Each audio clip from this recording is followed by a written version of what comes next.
શું ગોતી રહ્યા છો? હા મમ્મીજી, ખાંડ ભરવી છે ને તો ડબ્બો ગોતતી હતી. તો બે ભગવાને આંખ આપી હોય ને તો ઉપયોગ કરતા શીખો. એટલે એ જ કે ખાંડનો ડબ્બો સામે પડ્યો છે અને ક્યાં શોધે છે? અરે મમ્મીજી, બીજો ડબ્બો શોધતી હતી હું. આ ડબ્બામાં યુઝ માટે થોડી ખાંડ ભરીશ, બાકી વધારાની ક્યાંક મૂકવી પડશે ને. પણ પહેલા આ ડબ્બો તો ભરીને પૂરો કર, અને વધે ને પછી વિચારવાનું હોય કે બીજો ડબ્બો શોધીએ. આ મગજ ક્યાં મૂકીને આવી છો? મમ્મીજી, આ લગ્નને 6 મહિના થયા પણ આજ સુધી તમારા મોઢે ક્યારે પ્રેમથી વાત નથી સાંભળી. એવું કેમ? મને એમ હતું કે લગ્નના નવા દિવસો છે તો ખબર નહીં પડતી હોય, પણ લગ્નના 6 મહિના થઈ ગયા હોય ને તો સાવ ગાંડી બાઈ હોય ને એને પણ ખબર પડવા માંડે કે વસ્તુ કેવી રીતના મૂકવી, ક્યાં મૂકવી, કેવી રીતના શોધવી. અને આ કાયમને માટે નાની વસ્તુમાં ખાખા ખોળા કરતી હોય. બસ હવે મમ્મીજી, કેટલું બોલ છો? સાંભળો મારી વાત. બોલવાનો મોકો આપો ને એટલે બોલે માણા. આ બેન આવવાની છે મારી. કેમ વળી? આ મહિનામાં 4 5 વખત શું અહીંયા કામ છે? અહીંયા કઈ ખજાનો છે એના માટે કે ખોદવા આવે છે? એક્ઝામ દેવા આવે છે, 2-4 દિવસ રોકાઈને જતી રહેવાની છે. જ્યારે હોય ત્યારે બેનના પીછા નથી મૂકતા.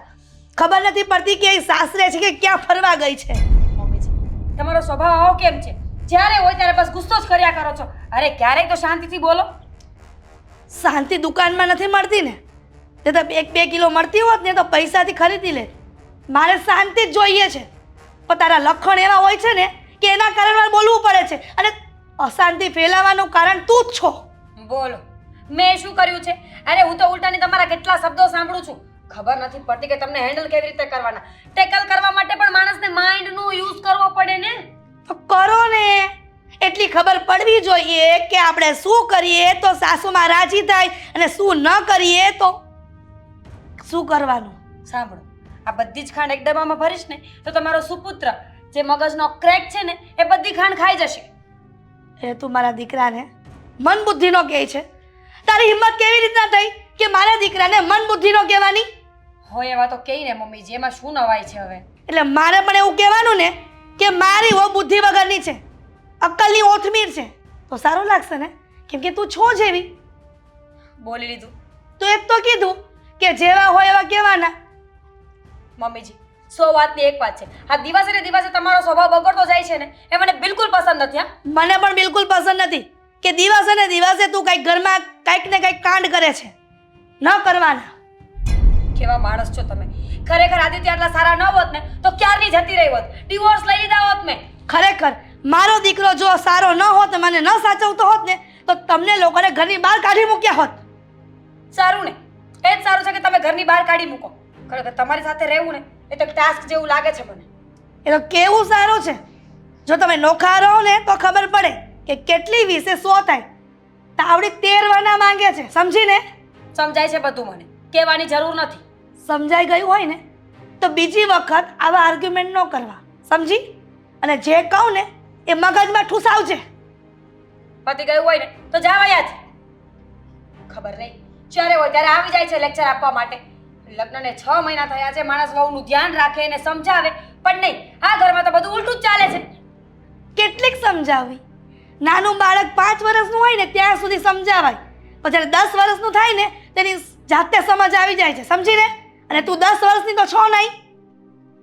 તમારી સાથે તો વાત જ કરવી બેકાર છે. ભરી લેજો ખાંડ. એમ નથી કહેતી કે કામ ચોર છે, કામ કરવું જોર પડે છે, નહીંતર આટલા ડબ્બામાંથી ખાંડ ભરાઈ જ જાય.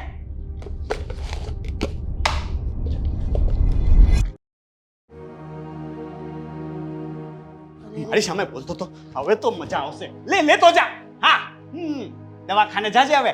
સુઈ દોરાથી ટાંકા લેશે તને ડોક્ટર. મને મગજ. રોનક, શું થયું? ઓલો લાલ્યો મને કે તું ગાંડો છો. એક ઈંટ લઈ ને માથામાં મારી દીધી. શું? મને ગાંડો કીધો. હું ગાંડો છું? હું ગાંડો છું? રોનક, હશે બેટા, ભલે ને કહેતા, પણ આવી રીતના કોઈને મરાય? અને કઈ કોઈના ગાંડા કહેવાથી આપણે ગાંડા થોડા થઈ જવાના હતા? એટલે જ તો હવે મેં એને બતાવી દીધું ને કે હું કઈ ગાંડો નથી, મને બધી ખબર પડે છે. એટલે જ છે ને મેં એનું માથું ફોડી નાખ્યું. અહીંયા છે ને અહીંયાથી લોહી નીકળતું, મજા આવી ગઈ. હવે છે ને ડોક્ટર પાસે જશો ને 2 ટાંકા લેવા પડશે, ત્યારે એને ખબર પડશે કે મને ગાંડો કહીને તો કેવું થાય. આપણે આવી રીતે કોઈને મરાય નહીં. હવે ના મમ્મી આપણી વાત બાંધવા આવશે કે નહીં? હમણાં આવતા હશે ને મમ્મી. અને આવી રીતના સોસાયટીમાં કરીને આવીશ ને તો સોસાયટીમાં ઘરના મકાન હોય ને તોય ખાલી કરાવશે. એને મમ્મીનું માથું ફાડી નાખીશ. શું? એને મમ્મી મારી સામે આવશે ને અને એને જો મને કંઈ કીધું ને તો એનું માથું ફોડી નાખીશ હું. બેટા રોનક, આવું ન કરાય ને. ભગવાન આપણને પાપ કરે. પાપ કરશે? હા, એ તો મેં વિચાર્યું જ નહીં. ભગવાન પાપ કરશે, હવે મને બહુ પાપ લાગશે. હવે હું શું કરું મમ્મી? મને ભગવાન પાપ કરશે તો હું મંદિરે જઈ આવું, દર્શન કરી આવું. કયા મંદિર જાઉં? હે તો કયા મંદિર તમે કહો ને ત્યાં જઈ આવું. હું જાણું છું કે તારો મગજ આવો છે અને વાત વાતમાં ગુસ્સો આવી જાય છે, પણ એનો મતલબ એવો તો નથી ને કે આપણે ગમે એને ગમે એ વસ્તુ તો હાથ ઉપાડીને મારી લઈ. જો મને છે ને કોઈ કંઈ કહે ને એટલે મારું મગજ છે ને ફાટી જાય. એટલે મને એને ગાંડો કીધો પછી તો હું એને છોડું નહીં ને. અને તમારે તો એમ કેવું જોઈએ કે શાબાશ બેટા, તને કોઈ ગાંડો કહે ને એટલે એનું માથું ફોડી જ નાખવાનું. શું કામ કહું? એ ગાંડા હોય ને એ આપણને ગાંડા ગણે. એ લોકો ભલે ને બોલતા કીધું તો ખરા તને. આપણે એકવાર એને જવાબ ન આપી તો બીજી વખત બોલવાનું બંધ કરી દે. પણ આવી રીતના કોઈનું માથું ફોડીને લોહી તો ન કાઢી નખાય ને. હા, મેં પહેલાં એને કીધું હતું. મેં એને પહેલાં કહી દીધું કે જો મને ગાંડો નહીં કહેવાનું, પછી હું મારી દઈશ તને. તો મને કહે કે તું ગાંડો જ છે, ગાંડો જ છે. એટલે પછી મને ગુસ્સો આવી ગયો. મેં એને સમજાવ્યો, પ્રેમથી કીધું કે જો મને મારા મમ્મીએ ના પાડી છે કે કોઈને મારવાનું નહીં, કોઈ પર હાથ નહીં ઉપાડવાનો. પણ મમ્મીએ એ માનતો જ નહોતો. એ મને છે ને ચીડવતો હતો. મને કે હું શેરીમાં બધાને કહી દઈશ કે તું છે ને ગાંડો છે. હું ગાંડો છું મમ્મી, હું કઈ ગાંડો દેખાઉં છું તમને? ના ના ના રોનક, તું મારો દીકરો બહુ ડાયો છો, એકદમ ગુડ બોય છો. આમ જો નાનો હતો ને તું હોય તે હું તને ડાયો ડાયો કરીને ખોણામાં બેસાડતી. એનું કારણ એ છે કે છે ને ડાયા દીકરા ધમાલ ન કરે. એટલે તું ડાયો રહેશ ને તો ધમાલ ન કરાય. અને હું છે ને હવે ડાયો થઈને રહીશ. તમે કીધું ને એવો જ હું કોઈને મારીશ નહીં, ક્યારેય કોઈના પર હાથ નહીં ઉપાડું. પણ હું શું કહું મમ્મી, હું ડાયો થઈને રહું ને તો તમે મારા લગ્ન કરાવી દેશો? મારે લગ્ન કરવા છે. આદિના લગ્ન થઈ ગયા, ભાભી આવી ગયા, એ કેવા બે સાથે આમ ફરવા જાય, પિક્ચર જોવા જાય. મારે છે ને મારે બૈરી જોઈએ છે. મારી પત્ની હશે ને તો હું એને કહીશ કે તું સાડી પહેર લે, હું બાઇક લઈને પછી એની સાથે છે ને પિક્ચર જોવા જઈશ. તો તારું સપનું એવું છે ને કે તું લગ્ન કરે, ઘોડીએ ચડે અને તું ઘોડી પર બેસીને જતો હોય, અમે બધા ડિસ્કો કરતા હોય. ઘોડી નહીં, મને બીક લાગે ઘોડીથી. એ છે ને આમ ચાલે, મને બહુ બીક લાગે, નથી પડી જવાય તો. એટલે આપણે છે ને ઘોડી નહીં, આપણે હાથી મંગાવી લેશું. હાથી છે ને સીધો સીધો ચાલે. કાંઈ વાંધો નહીં, તને હાથીને અંબાડીએ બેસાડીશ.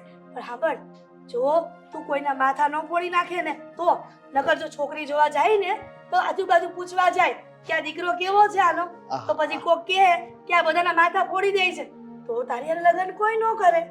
ના ના, એવું નહીં. હું છે ને એકદમ ડાયો થઈને રહીશ. કોઈની સાથે ઝઘડો નહીં કરું, કોઈને મારીશ જ નહીં. કોઈ મને ગાંડો કે ના ગાંડો કે તો હું મારી દઈશ. નહીં નહીં નહીં, કોઈ તને ગાંડો નહીં કે. હું સમજાવી દઈશ. તારી ઘરવાળી આવે ને એને કહી દઈશ કે આ ડાયો દીકરો છે, એની મમ્મીનો ડાયો દીકરો છે, એવી રીતના તને રાખશે.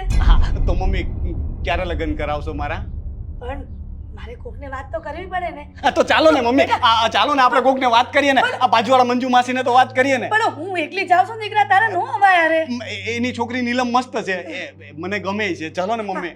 પણ દીકરા તને ખબર છે એ જે છોકરી જોવા જવાની છે ને એના ભાઈનો તો તે માથું ફોડી નાખ્યું છે. તો પછી આપણને કેવી રીતના હા પાડશે? હા, એ લાલ્યો તો નીલમનો ભાઈ છે. હા, મેં મારા હાડાને જ મારી દીધું. કઈ નહીં, હું સોરી કહી દઈશ. અરે રોનક તું સાંભળ તો ખરી રોનક.